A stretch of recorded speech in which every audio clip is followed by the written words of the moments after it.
Our tastes in film may seem destructive, but this is a productive dialogue. Damn it, your mother ate my dog. Hey everybody, welcome back to another episode of Your Mother Ate My Dog, the podcast. They gave us the full 5-second countdown this time. That was nice. Very nice. Mm-hmm. This episode 51, the episode that nobody will be talking about because nobody ever cares about the episode after the important episode. It's brought to you by how awesome Greg is. Yeah, that's a big one for this episode. But of course, we've chosen on the episode that doesn't matter. So let you kind of figure out what that means. You being the listener. So your pal Greg, who is my pal because he's your pal, talk to him often.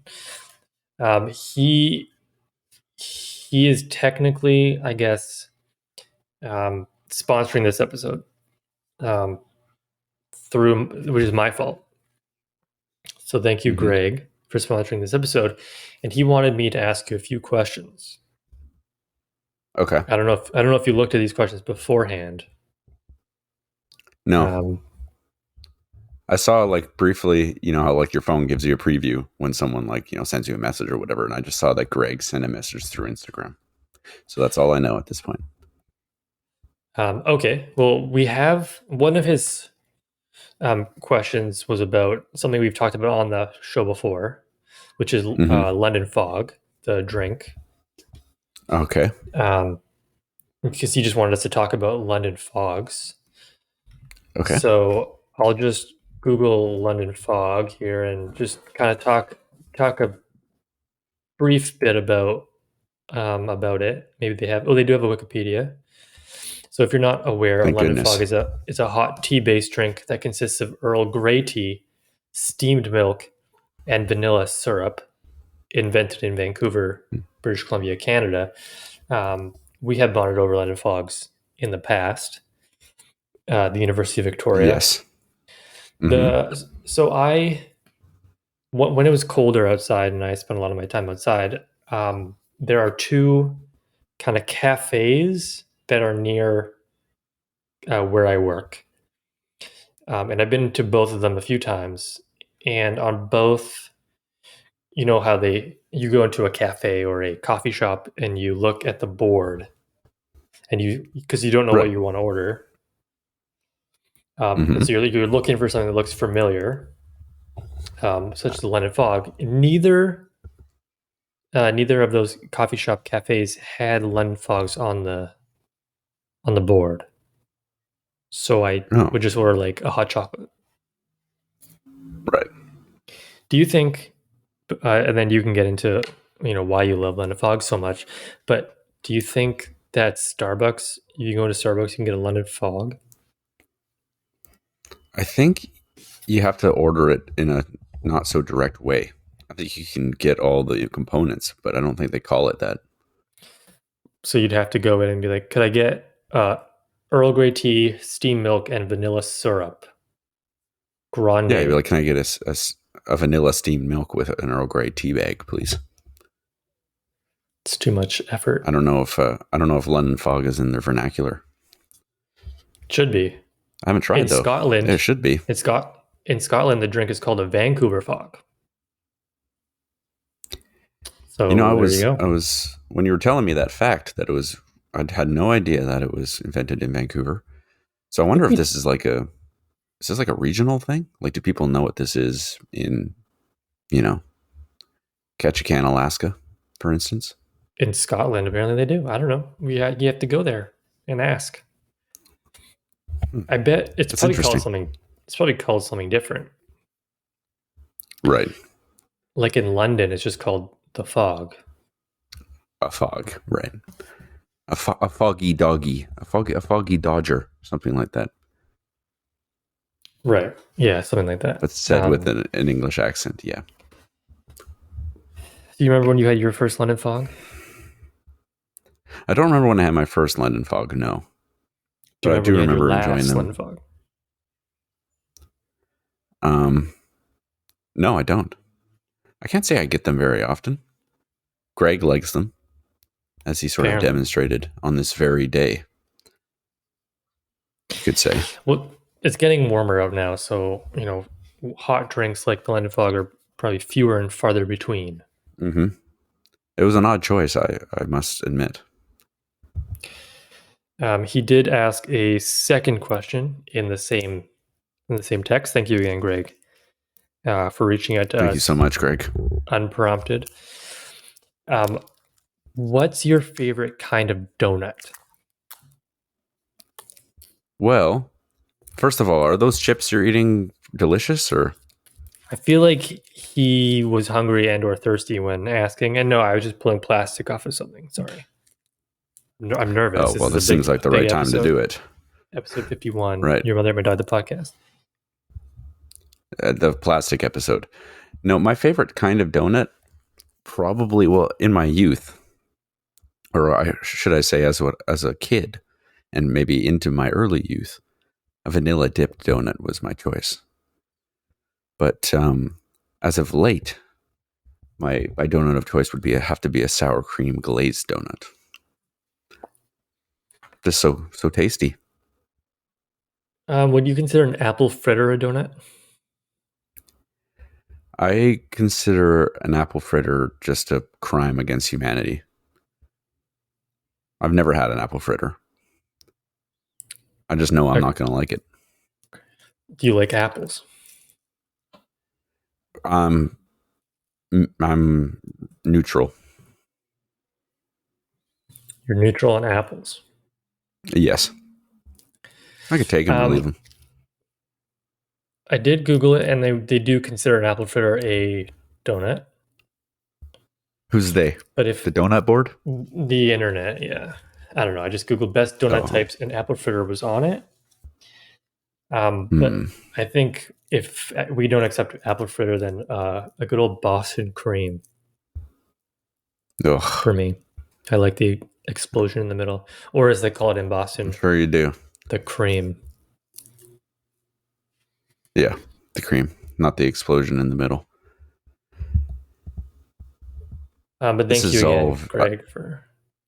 Yeah, Greg, I really appreciate it. You really livened up this episode. We usually have sort of meander at the beginning with no real focus, and this really focused us in on donuts and London fogs. So thank you very much for that, Greg. Yeah, thanks, Greg. Somebody else reached out to us as well. Didn't have a question, but did ask to bring up a good point, which I think we know the answer to. Nathan, thank you, Nathan, for reaching out. He didn't know, he couldn't ask us a question because he didn't know what kind of listeners we had. And I don't know what kind of listeners we have, but I assume many of them are like Greg. Yeah, or like know Greg, or like happen to work with them. That's probably what they all have in common, that I work with all of them. Yeah, so people who love donuts and hot drinks. And like medical supplies. Yeah, so thank you, Nathan, for asking that question. Thank you, Nathan, for that existential question. Yep, thank you. So there is a Tim Hortons in your hospital. No, not anymore. Not anymore. No, I would say maybe 6 months ago at this point, they closed. Because there is also Tim Hortons in the Save on Foods. Yeah, if you want Tim Hortons, you can still do that within the confines of your break time period. Close enough. Because I was going to ask, like, do you ever go on your break and get some Tim Hortons? And like, what would you get at Tim Hortons? But that's not a thing anymore. I do very occasionally. I could tell you what I get on my breaks if I do go to Tim Hortons.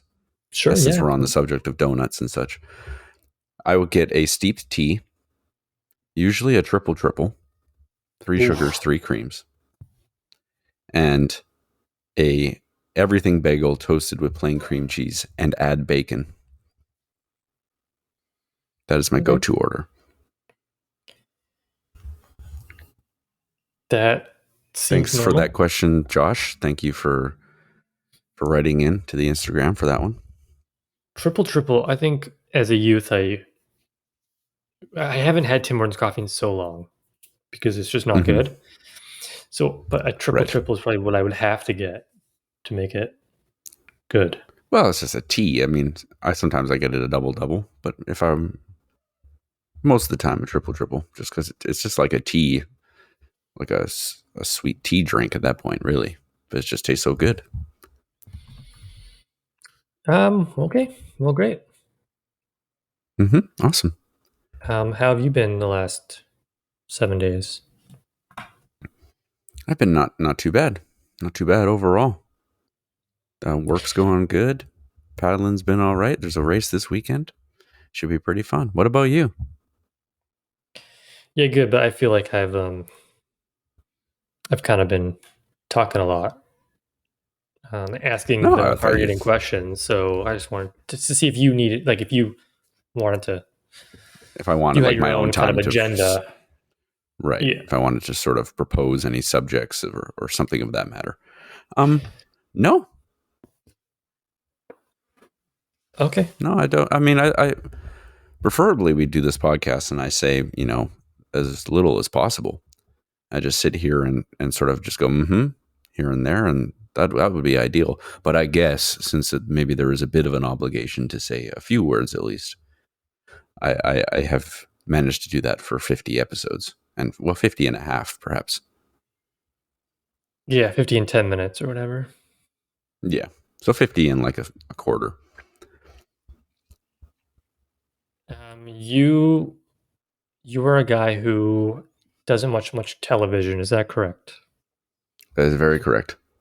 Have you ever seen any minute of Twin Peaks? No. As soon as this, I guess we're pivoting into the podcast. Okay. Movie time. Mulholland Drive, 2001 David Lynch movie. As soon as that movie started, I'm like, this is Twin Peaks. This gives me the Right. same, like it's the same kind of visual sense, the same feel of a Twin Peaks, which makes sense because it's David Lynch. But this movie came out 11 years after.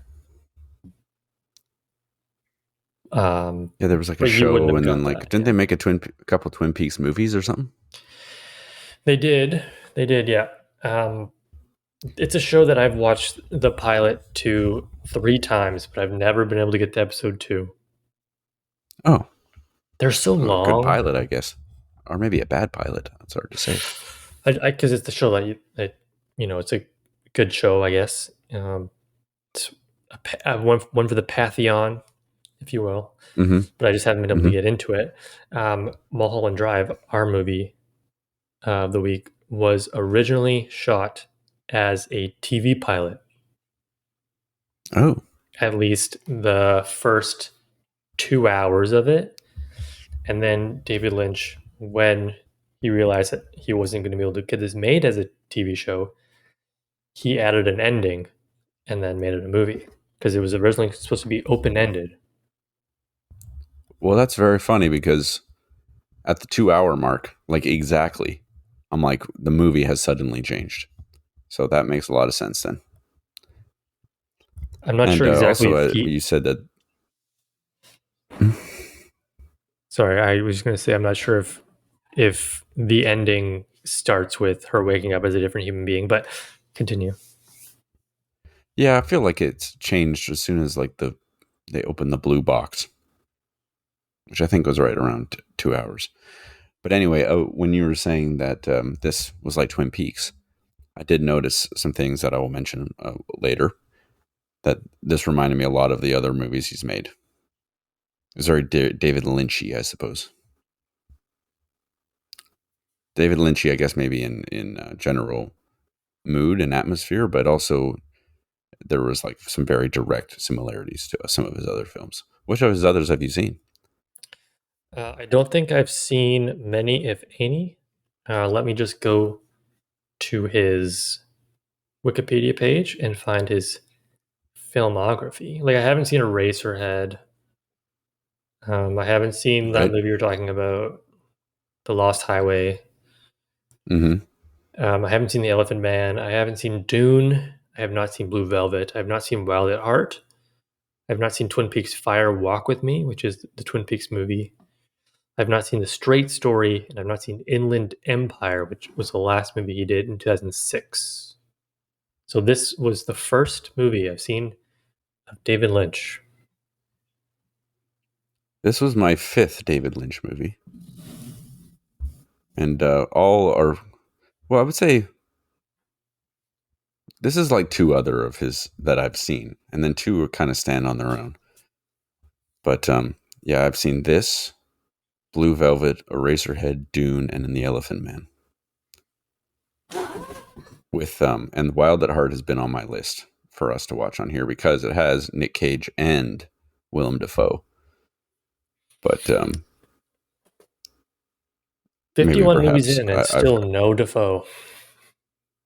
still no Dafoe, but it was in my sort of field of view for a little while there.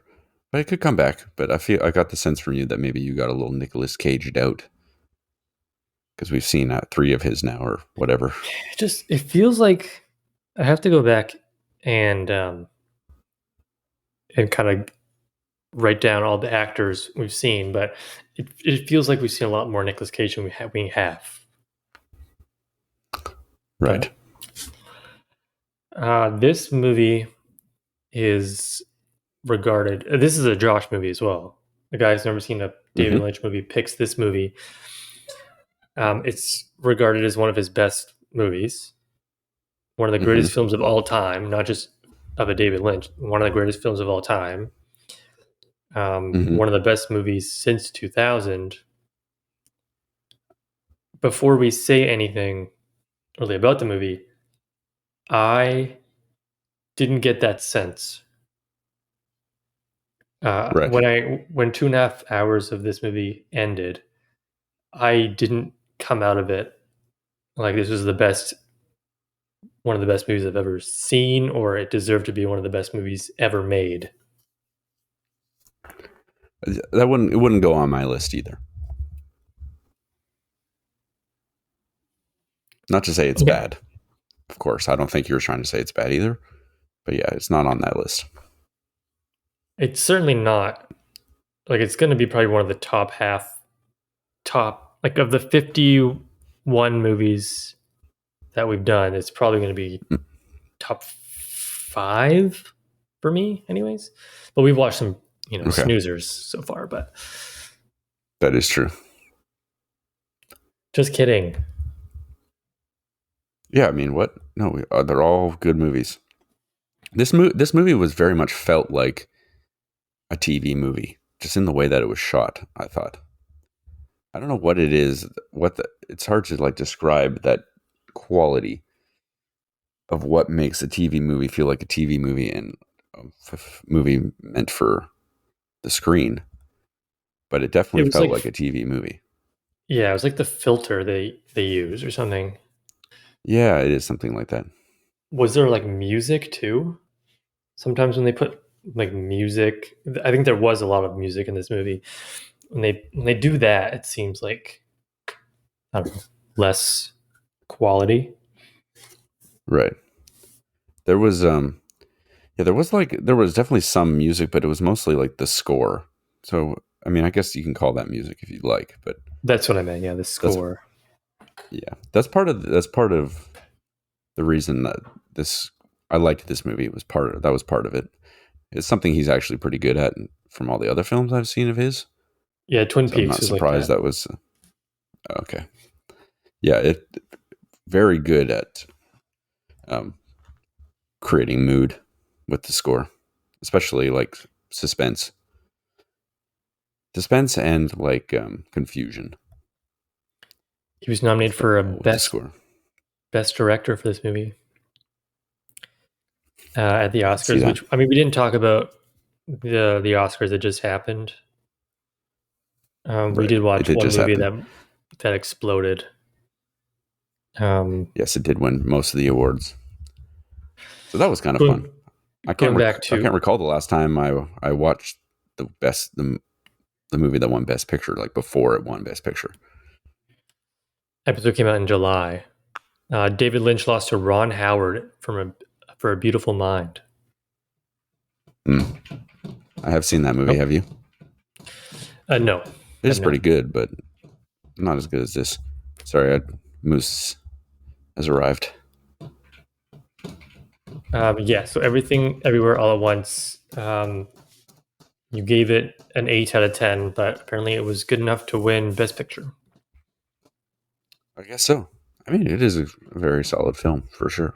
I I have see to why it rewatch won. it. Well, that's one of those ones you could definitely rewatch. Yeah, who won? Oh, right. Daniel Kwan and Daniel Scheinert won this year, Best Director. For that movie we just talked about. Okay, so Mulholland Drive. You Yes. liked the movie? Yeah. Well, it had a lot of twists and turns, and also I feel like acting on this film is an important topic for this one, especially just because I feel like at times it was intentionally bad. Did you get that feeling? Do you think? Okay, I don't know, but do you think it was intentionally bad? Like Naomi Watts playing Betty? Like she was intentionally bad playing Betty? Is that what you're talking about? Perhaps at the beginning. Perhaps at the beginning. Because But then some of the characters were. Oh, go ahead. I was just gonna say because we're supposed to believe that maybe it was a dream the whole time. Yeah, I thought it was. I mean, this whole movie is kind of very dreamlike, I would say, and it was hard to tell at times if we were in a dream or not. And I think that's what the last 20 minutes of this film sort of achieves most of all. Is it makes you think, oh, was this a dream the whole time, or what we were seeing before, was that a dream, and now we get a glimpse of what reality was. So I think that's how he made it not only have like an ending, but also have an ending that made the beginning more ambiguous, you know? Right. If that makes any Yeah, sense. I didn't hate the acting. No, me neither. There was definitely some performances I thought odd, but it is David Lynch. And by that, he writes weird characters. And yeah, this was no exception, I would say. And yeah, it's interesting you bring up Naomi Watts and how you thought maybe she was, as Betty, she was acting poorly on purpose, but I thought her acting, she was the best performance the whole film, I thought. Yeah, well, she was second to Billy Ray Cyrus.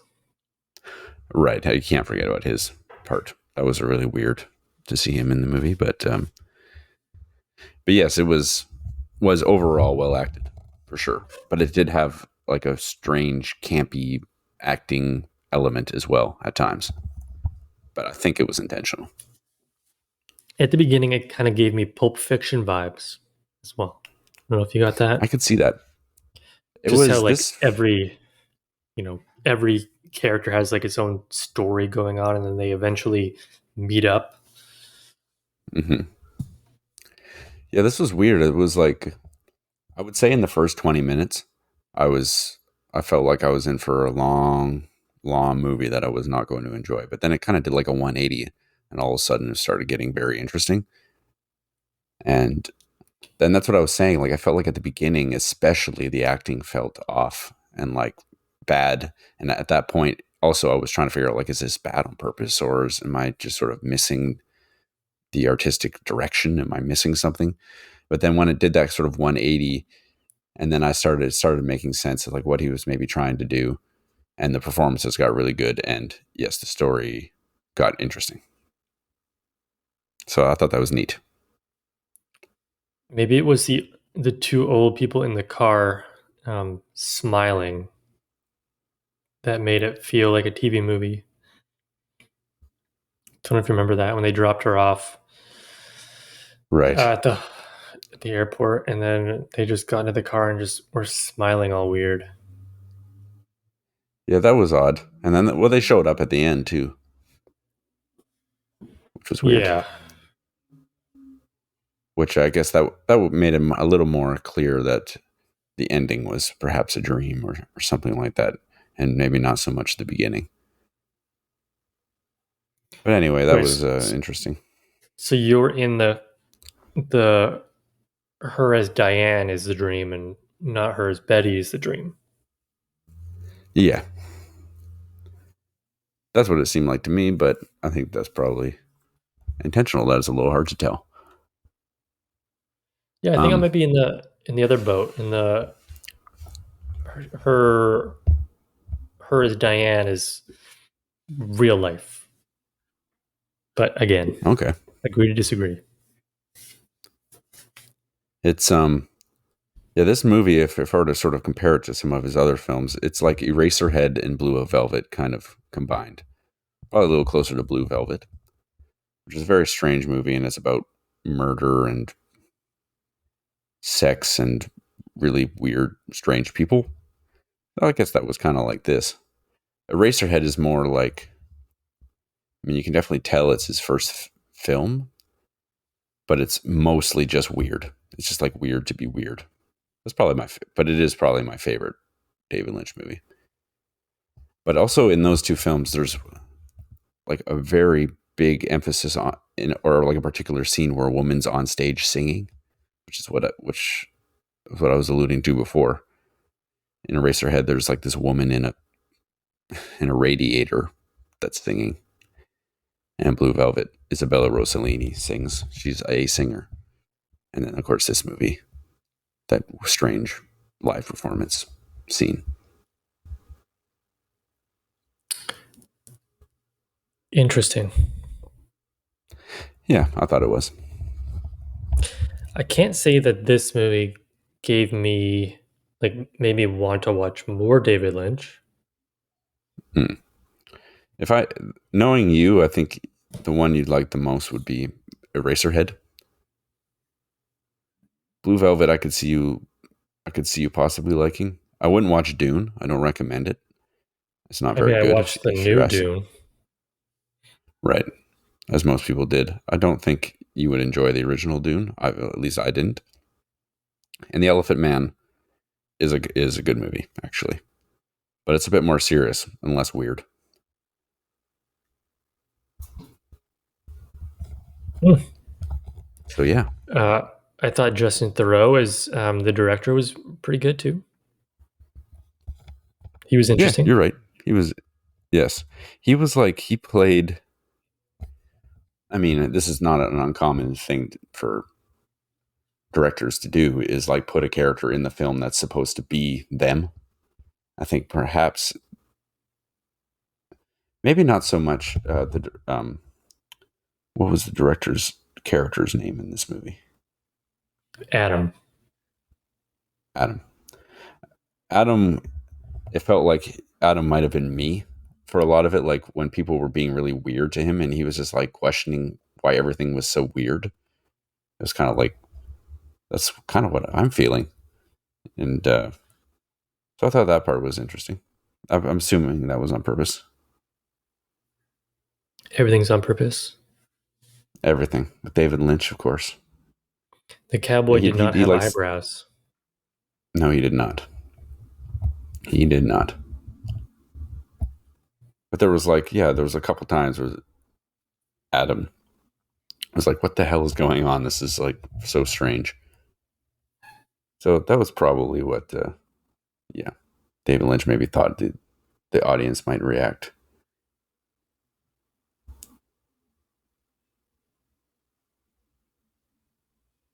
Okay. Okay. Anyone in there? Any Let me see. other interesting moments that is worth talking about? We talked about style and characters, soundtrack. You liked. Yep. Um,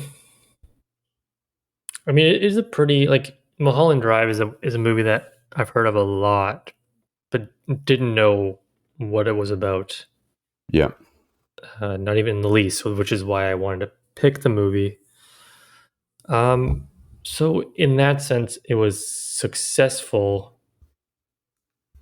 because I didn't know what was going on or what I was supposed to think. This movie was definitely nothing like I thought it was. But that was, again, like I had heard about this movie plenty and plenty of times, but it was not what I thought. How many times do you think you've heard of this movie? Probably, I don't know, I couldn't say. Maybe 20 times. I've heard of it plenty of times.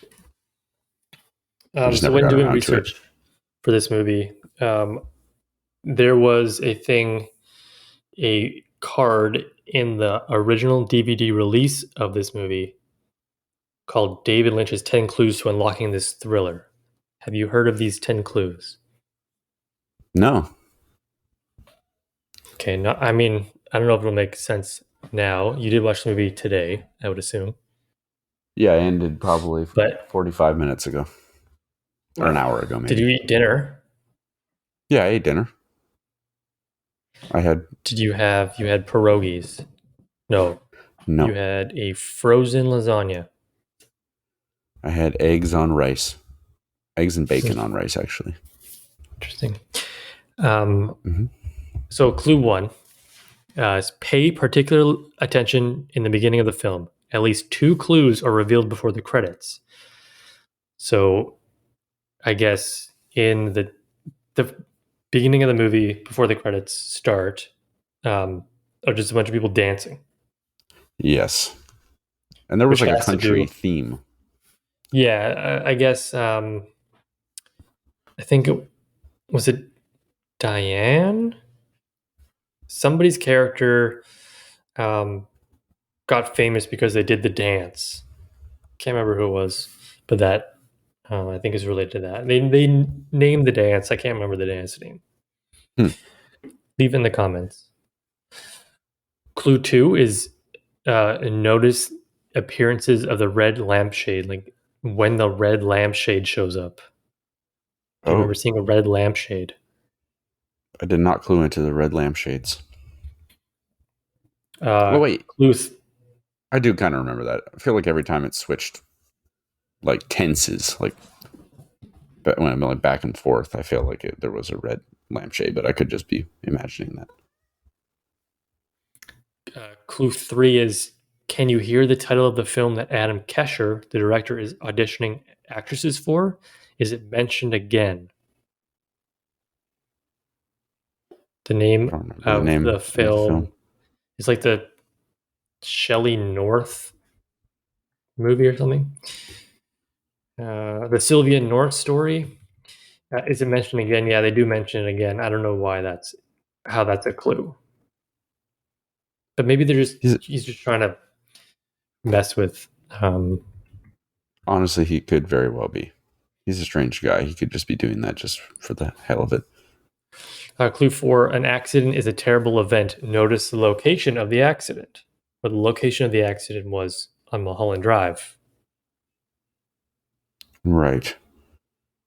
Who gives a key and why? Apparently Okay. there's like 3 different keys in the movie, but only one instance of giving a key. And that's Coco giving Betty a key at the beginning before she meets Rita in Oh, her aunt's house. right. The Clue only time you 6 just actually see says, the handoff. yeah, because like the key is left at the end of the movie on the table, and then there's Mm-hmm. they find the key in the box. Notice the robe, the ashtray, and the coffee cup. I got nothing for that one. I mean, I saw those three things a few times, but yeah, I don't know what the significance. Didn't notice. What is felt, realized, and gathered at the Club Silencio? Okay. Did talent alone help Camilla? That's 8. Note the occurrences surrounding the man behind Winkies. Oh yeah, the man behind Winkies. Right. That was a choice. Because that's the last we see of that dude. Mm-hmm. He looks very familiar. He's been in stuff. Just collapsing. Because yeah. Anyways, Winkies is they wanted to use Denny's, but they couldn't get the license to use Denny's, so they called it Winkies. Okay. And then number 10 is where is Aunt Ruth? In France. That's what I thought, right? Yeah, I don't know if that's supposed to help. But I also don't know what we're trying to find out. Yeah. I didn't think it was all that ambiguous by the end. I thought I understood for the most part. Well, you should let David Lynch know that you understand and see what he says. Yeah, if I get a chance to tell him. This is also see a it movie once in that a while, had actually. nudity in it. That Yes. wasn't expecting Naomi Watts, young actress Naomi Watts, to go nude. Yeah, I But did there not you go. expect that either. Yeah, it was there. No doubt about that. Okay, well, anything else you want to sprinkle in before we, do Sprinkle our like thing? on a donut. Good one. It was good. I don't think so. I think I covered most of the main things I wanted to cover. To be honest. Do you have them written down? Oh yeah, I have them written down. Let me just double check. Check the yep. Set them all. Okay, well then, should we start with acting? Yes, let's do it. I normally decide, but I'm gonna let you decide who goes first to give their Okay, acting you can score. go first. Go ahead. I was not expecting that. Okay. Yeah, the acting was perfectly fine in this. That tint, that weird glow this movie had reminded me a lot of Twin Peaks, which is a TV show. Naomi Watts is very good in this. I think there's a reason why she's a successful actress at this point. This being, I assume, one of her first roles, 2001. Knocked out of the park.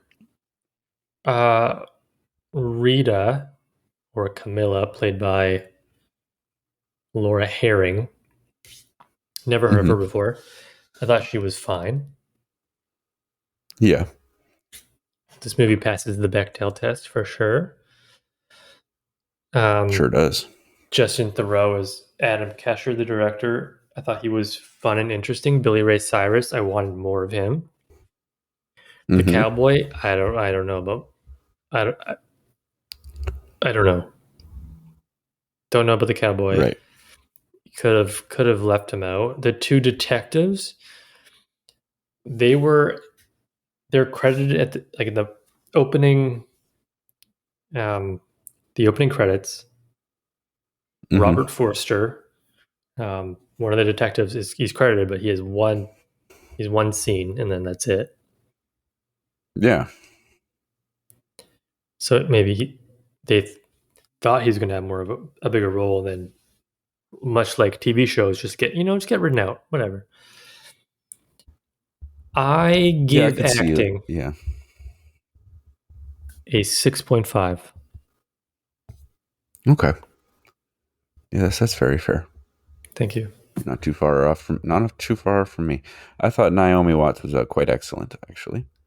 Her performance was very good. It was very very innocent to begin with, perhaps intentionally bad. I feel like that was part of something he was going for.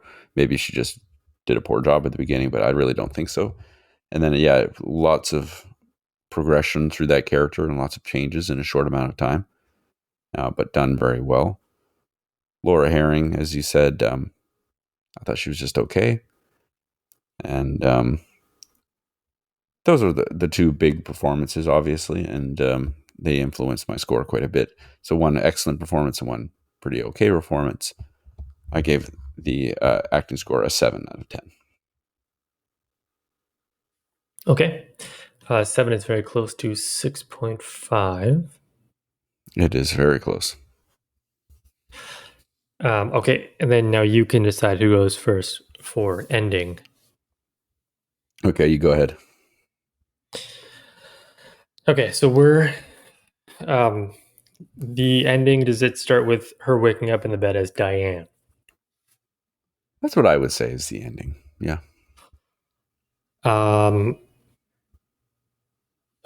Yeah. So a switch was flipped, and then all of a sudden, this movie was completely different. Much darker movie, maybe because it takes place during the nighttime. I can't say if the movie was like this the whole time, I wouldn't have liked it as much. Not to say I liked this movie as much.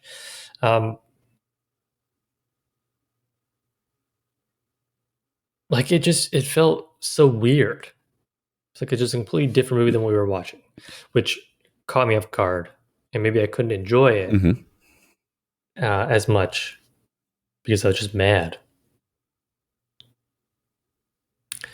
I guess it's cool though that we kind of get again the circle where we see Diane dead in her bed. I don't know, halfway through the movie when the two of them come to investigate, and then we see her at the end, shooting herself to show that she did kill herself. Mm-hmm. Nice circle. So for that, I give the movie's ending a 5.5 out of 10. Okay. Yeah, I see where you're coming from with that. For me, the ending, like we said, it's perhaps the last 20 minutes, you could call it. I thought it was a good way of, if what you're saying is true, that this was supposed to be sort of a series and ended up having to just be a film. And so the last 20 minutes were effectively there to make this all well-rounded, which I think it did accomplish that. And yeah, it made me think. I think what I said before was that it made it like not so much just an ending to let it end, but an ending that serviced the beginning as well and made you think as the thing as a whole, which was well done. And yeah, I would say I liked how it ended, especially for that. And so for me, the ending is an 8 out of 10 actually. Silencio. Silencio. It was a Okay. little like, I will, if there was sort of any critique of the ending, it was like where the movie got the weirdest and like, but like to the point where it's just weird for the sake of being weird, which he is guilty of doing sometimes. So I did that a little. Okay. Now you get to decide Okay. who does the overall score first. Okay, go ahead.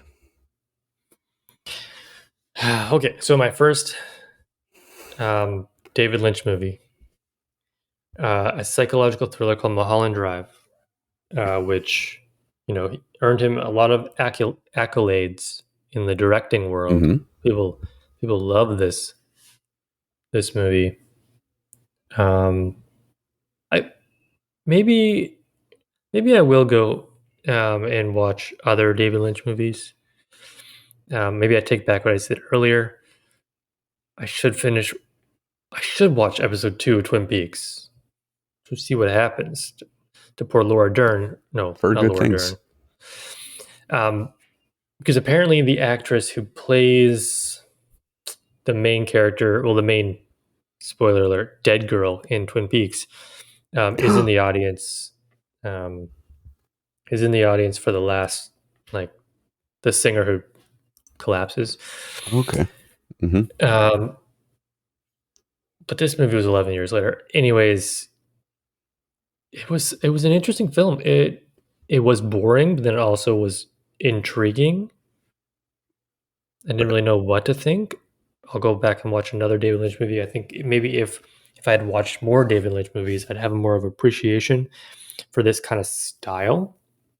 Hmm. Overall, it was a good movie. I'm glad that I picked it. I'm happy that we got a really good episode out of it. Me too. I'm giving it a 6.5 out of 10. Okay. Yeah. We're not too far off for all our scores. For me, it was a good addition to my David Lynch repertoire, if you will. Probably in the middle of all the ones I've seen. Not my favorite, but not my least favorite. Had lots of interesting choices with acting, and also the storytelling was intriguing. And I did feel like for a 2.5 hour long movie, it actually went by pretty quick for me because I was genuinely interested in what was going to happen. I had no idea. And I did like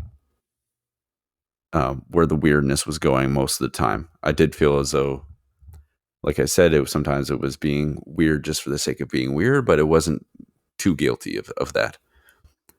And so, yeah, overall for me, it's going to be a 7 out of 10. Tremendous. Fabulous. Fantastic.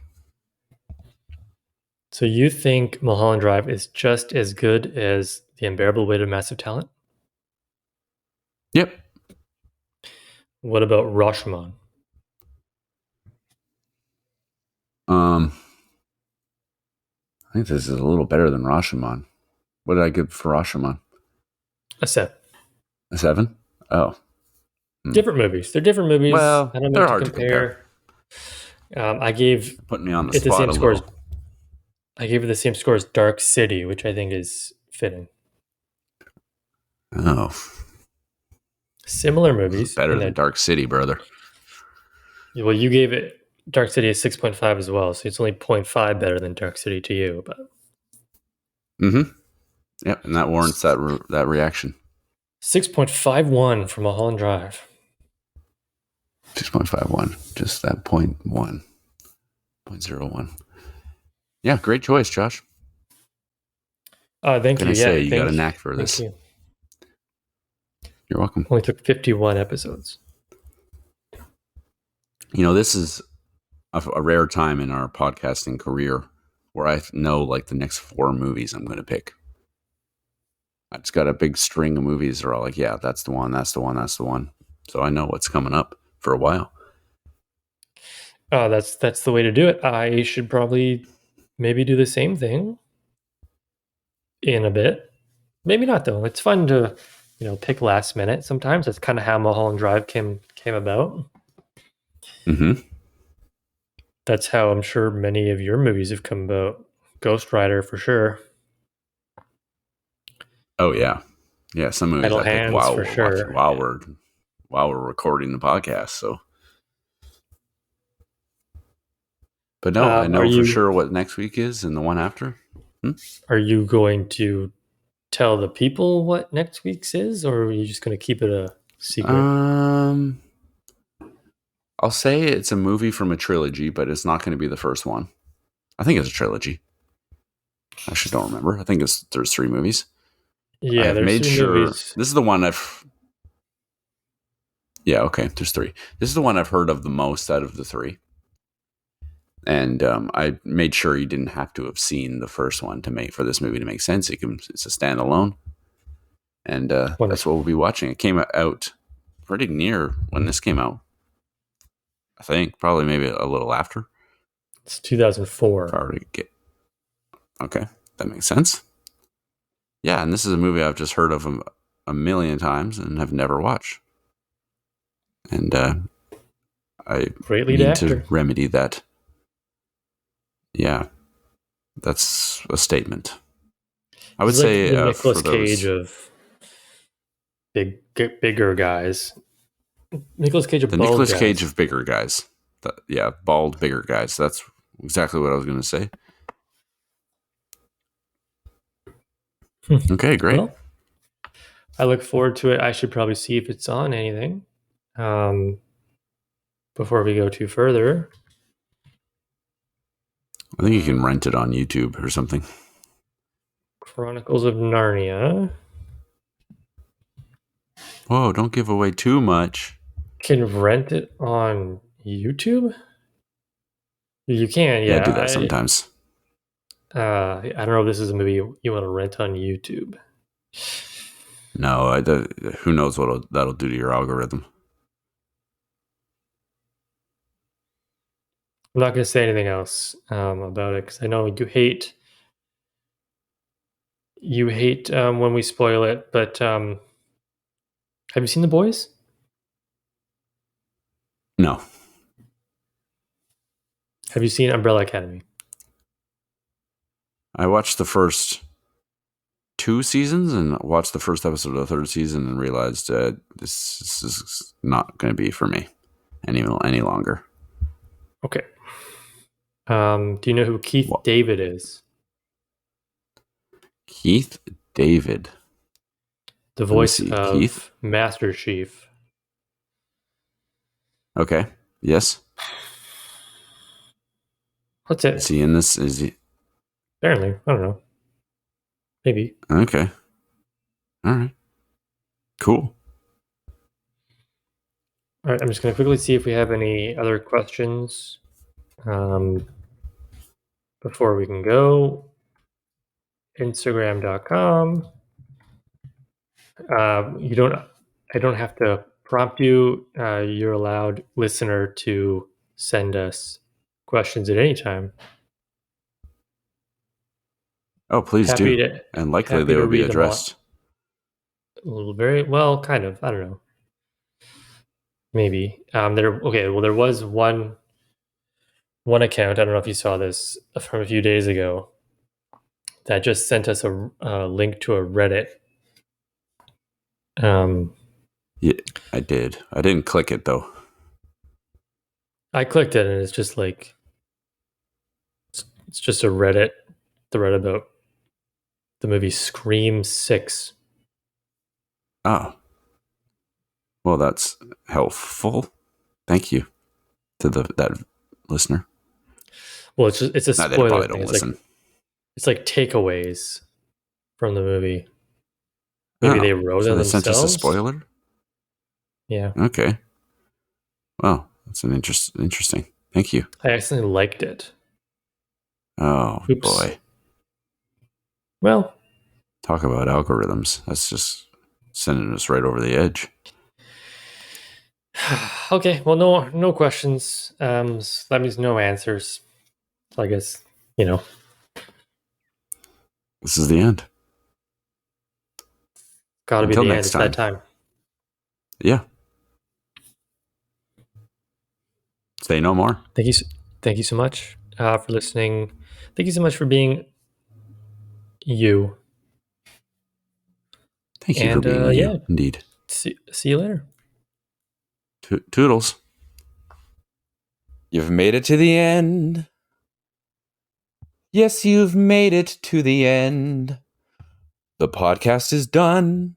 Josh had some fun. Jesse was there too.